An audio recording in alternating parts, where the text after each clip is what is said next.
L'information reprend ses droits sur Télévision Hémicycle. Mesdames, Messieurs, bonjour et bienvenue. Tout de suite, le sommaire.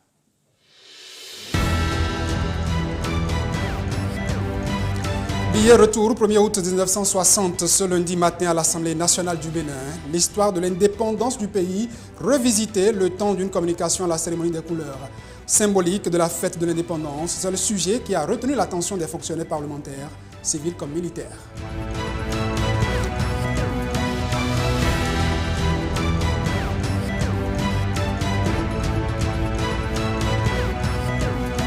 Au Togo, les députés ont bouclé la première session ordinaire de l'année. Plusieurs dossiers ont occupé les parlementaires pendant tout le temps qu'elle a duré.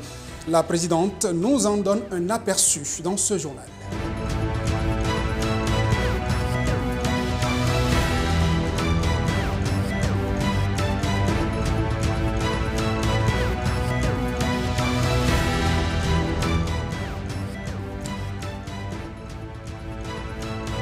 Un chef d'arrondissement pris en otage recouvre sa liberté grâce à la détermination du groupe de sécurité de l'Assemblée nationale du Bénin.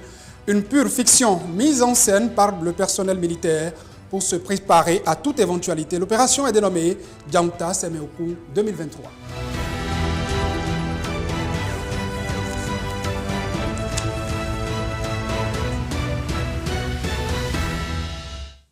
À nouveau, bonjour à toutes et à tous et bienvenue.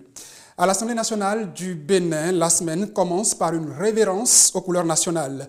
Au son de l'hymne national chanté dans son entièreté s'ajoutent depuis peu des sujets développés pour davantage fouetter l'esprit patriotique et de cohésion qui doit caractériser les fonctionnaires parlementaires de façon singulière. L'exercice de ce matin a porté sur la symbolique de la fête nationale qu'est la célébration du 1er août. Un extrait de ce moment d'histoire et d'éveil exposé par Jolidon Lafia, chargé de mission du président de l'Assemblée nationale, communicateur pour la circonstance. L'aspiration de tous les peuples, de toutes les nations, à la liberté et à l'autodétermination est une constante universelle. Diverses luttes ont permis aux États d'obtenir leur indépendance et d'accéder à la souveraineté internationale. Le Bénin, notre cher pays, n'y a pas échappé. Le 1er août 1960, pour la première fois, dans une euphorie totale mélangée à de l'émotion, l'hymne national, l'aube nouvelle, a été chanté à la place de l'indépendance. Il fut chanté pour la première fois avec les paroles fortes qu'il véhicule et qui rappellent la beauté et la richesse de notre chère patrie.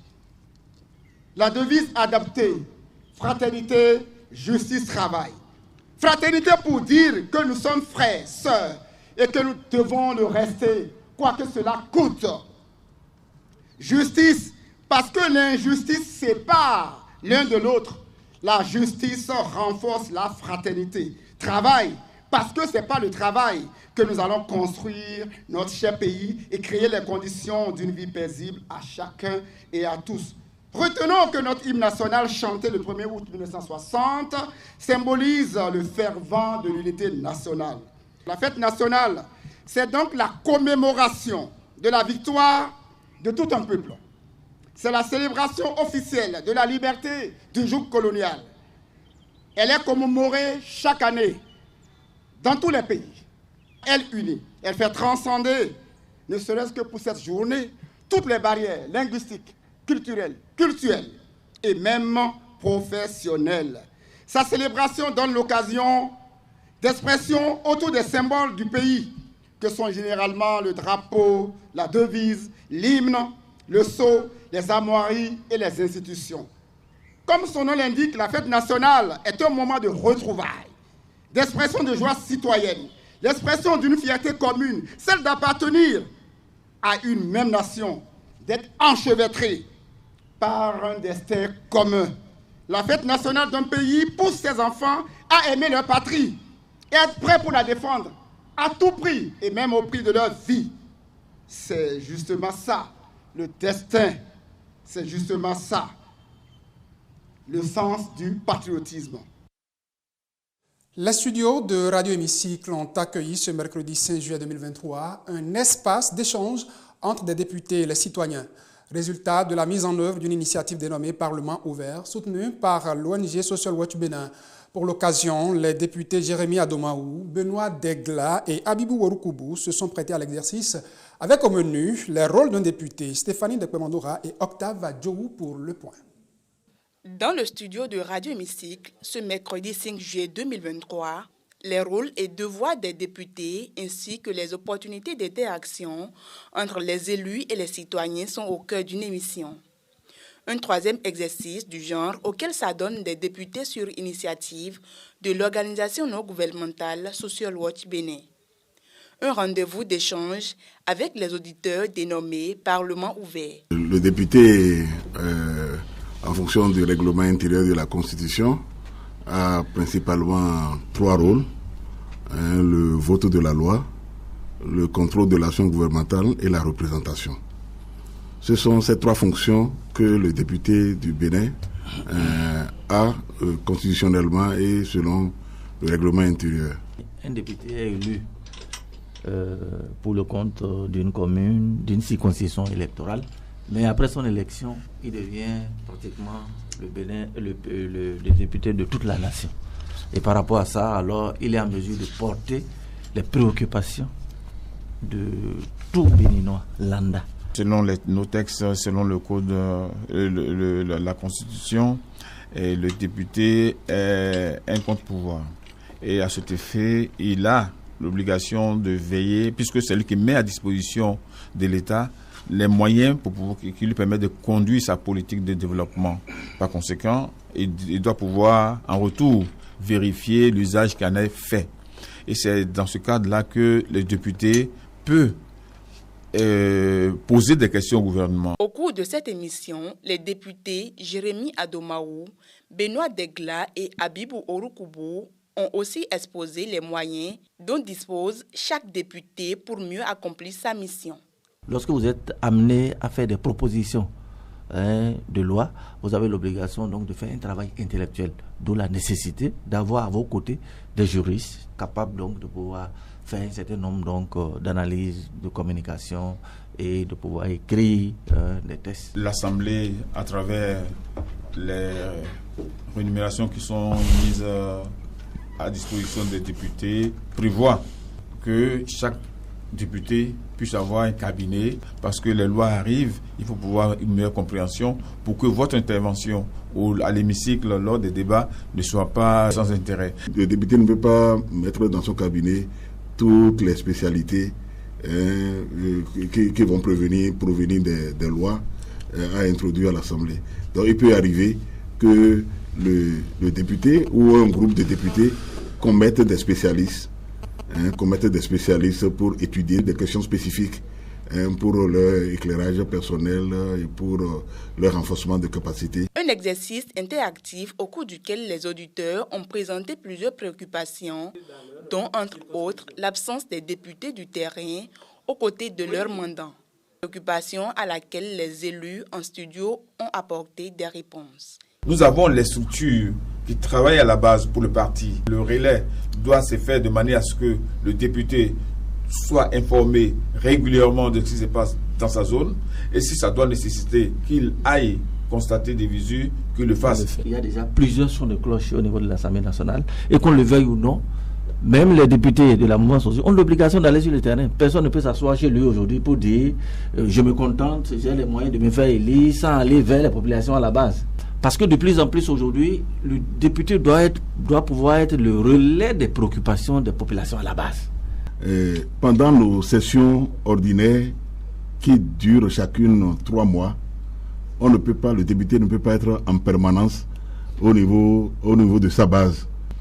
Généralement, c'est pendant les vacances parlementaires, lorsque nous clôturons les sessions ordinaires et qu'il n'y a pas de session extraordinaire, que nous retournons vers la base. Le Parlement ouvert, une initiative cyclique qui permet de recueillir les préoccupations des citoyens vis-à-vis de leurs représentants à l'Assemblée nationale. Et pour mettre toutes les couches sociales au même niveau d'information, il sera désormais effectué dans des langues nationales pour plus de proximité. La première session ordinaire de l'année de l'Assemblée nationale togolaise a été clôturée le vendredi 30 juin dernier.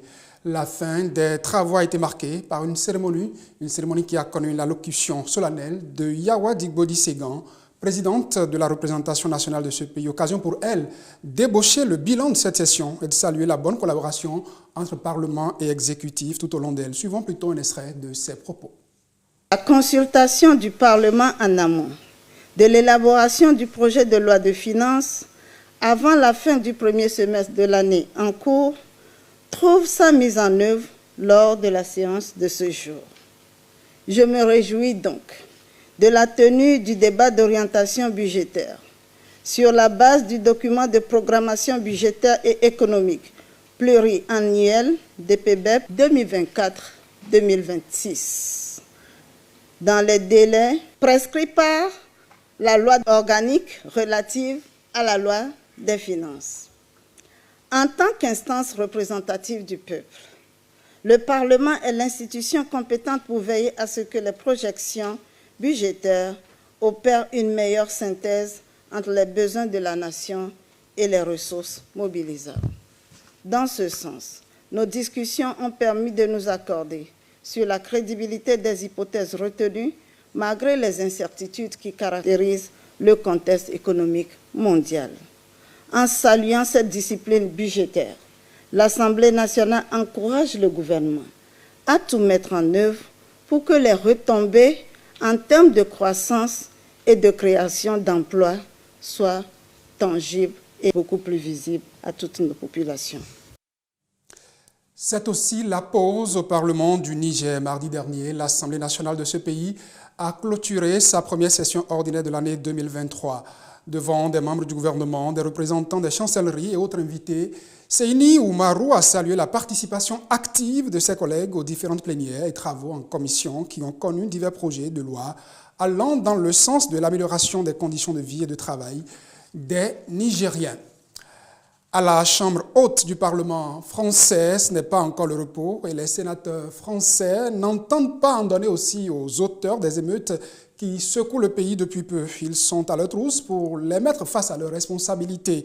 Gérald Darmanin, le ministre de l'Intérieur, était à cet effet devant les sénateurs pour être écouté. Il a, entre autres, donné des éléments sur le profil type des émeutiers, suivant un extrait de son audition. Je vais ici vous dire que le président de la République a demandé au garde des Sceaux et à moi-même de postérieur aux interpellations, au travail de la justice, de faire très rapidement une étude sociologique pour savoir qui sont ces personnes. Et je suis certain que le président de la République nous autorisera à rendre publique cette étude sociologique. Je veux le dire en dehors du travail des policiers et des gendarmes, que des gens extérieurs puissent regarder ce qui s'est passé. Moi, je n'y ai pas vu. J'ai fait une quinzaine de commissariats en 4 jours, la nuit. Et la première chose que je fais quand je vais au poste de garde, c'est que je demande la liste des personnes qui sont gardées et qu'est-ce qu'ils ont fait. Jusqu'à présent, on m'a beaucoup dit que c'était des gens pour violence intrafamiliale. On peut tous faire l'expérience, vous êtes parlementaire, vous y allez quand vous le souhaitez, bien évidemment, c'est la loi de la République. J'ai regardé, et faites-le dans vos commissariats, dans vos brigades de gendarmerie, qui sont ces gens? Oui, il y a des gens qui, apparemment, pourraient être issus d'immigration. Mais il y a eu beaucoup de Kevin et de Mathéo, si je peux me permettre. Il y en a eu aussi. Et l'explication n'est pas l'explication seulement identitaire. L'actualité, c'est aussi celle relayée par les journaux parus ce lundi 10 juillet 2023. Gilles-Christ Tchidi a parcouru quelques-uns et nous en fait le résumé. Mesdames et messieurs, bonjour. Le caucus des femmes parlementaires de la 9e législature continue d'avancer. Le journal Le Leader du jour rapporte que ce caucus a adhéré au projet Gambi Tonho, une initiative de plaidoyer portée par les femmes élues conseillères au Bénin. Selon le journal, c'est au détour d'un atelier d'information que ce projet a été présenté aux femmes élues parlementaires du Bénin le mercredi 5 juillet dernier à Cotonou. Une joie et un honneur pour ces dernières, en croit la vice-présidente du caucus dont les propos ont été rapportés par le journal, Edwige Tossa, qui a rappelé l'importance et la place des actions allant dans le sens de l'émancipation de la femme béninoise dans le processus de modernisation de la République du Bénin. En adhérant donc au projet Gambi Tonho, le caucus des femmes parlementaires entend œuvrer pour promouvoir les droits sociaux, économiques, à la santé sexuelle et reproductive des filles et femmes, sans oublier la lutte contre les violences basées sur le genre. Les représentants du peuple au Parlement, qui continuent d'ailleurs dans leur ensemble de s'activer pour de meilleures conditions de vie de leurs concitoyens, et ceci conformément aux dispositions de la Constitution. Le quotidien La Primeur nous apprend que dans le cadre de l'expropriation des terres à Huakodi et Togmen, l'honorable Adéchokan a saisi le gouvernement aux fins d'avoir des explications.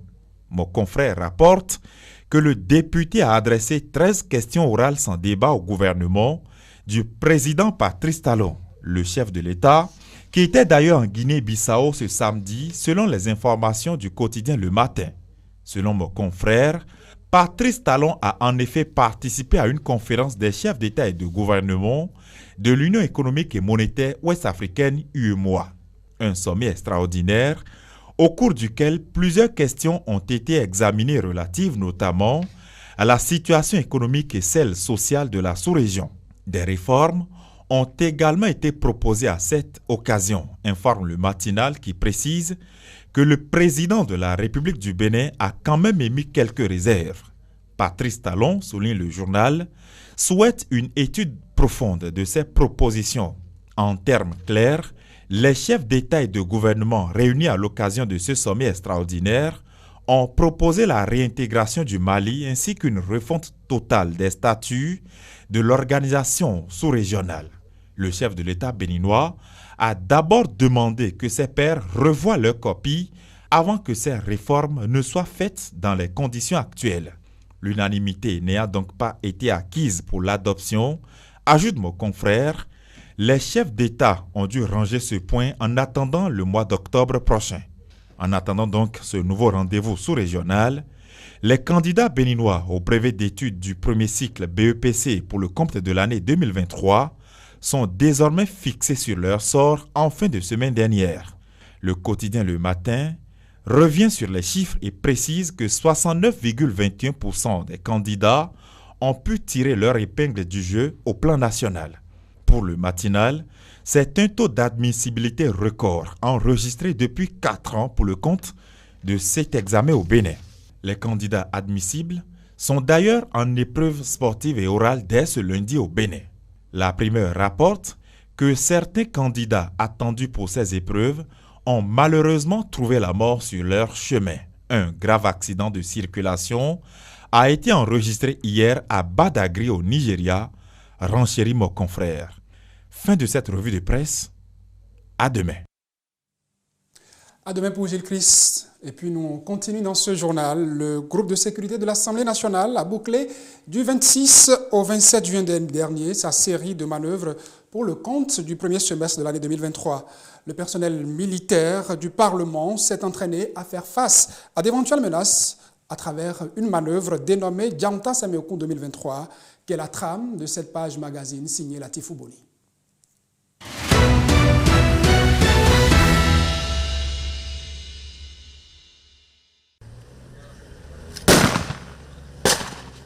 Des coups de feu ce matin du 27 juin 2023 au large de Semepoudi. L'unité de protection de l'intervention issue du groupe de sécurité de l'Assemblée nationale est à la manœuvre.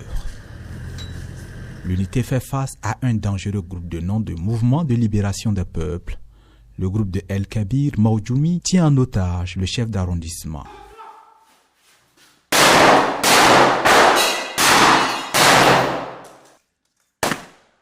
La mission, éliminer le chef terroriste et libérer l'élu local. La mission a connu un succès total. L'unité a éliminé la menace et le chef d'arrondissement est sain et sauf. Pour en arriver à ce résultat, l'unité d'intervention a fait un travail laborieux. Les hommes sont bien motivés, ils sont motivés puisque eux-mêmes savent que nous sommes déjà dans la réalité. Nous sommes déjà en face de la menace, nous sommes déjà dans la réalité, donc ils ont intérêt à être motivés. Exercice de tir, première épreuve du prédéploiement. Hommes de rang, sous-officiers et officiers ont fait face à cette épreuve de maniement de PA en combat rapproché.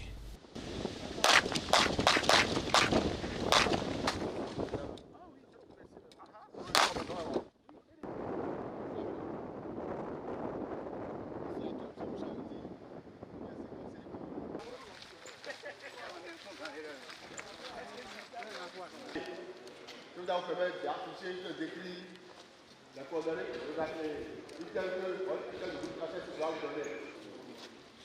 Bonjour. L'extrait de carte qui est à côté est orienté.